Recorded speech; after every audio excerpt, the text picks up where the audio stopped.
Assalamualaikum mga kapatid. Sa video na ito ay ating tatalakayin ang patungkol sa tinatawag na idgham at yun ay isa sa mga batas ng nun as-sakina at ng tanwin. So ibig sabihin po nun, yung nun ay mawawala siya, hindi siya mabibigkas at magiging doble o magkakaroon ng tashdid ang letra na kasunod nito.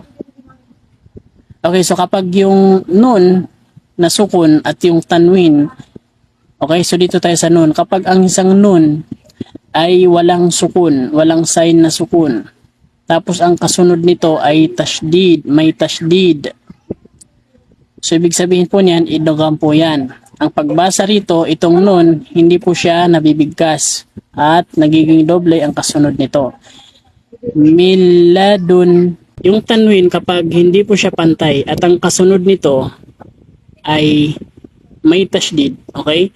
So, idgham po yan. So, mawawalan na, hindi na mabibigkas yung nun na sukun dito sa tanwin. Zinatallaha. Ito naman sa tanwin na dhamma, kapag merong dalawang dhamma dyan, yung tanwin, tapos yung kasunod ay may tashdid. So, idgham din po yan. Kafaratullah.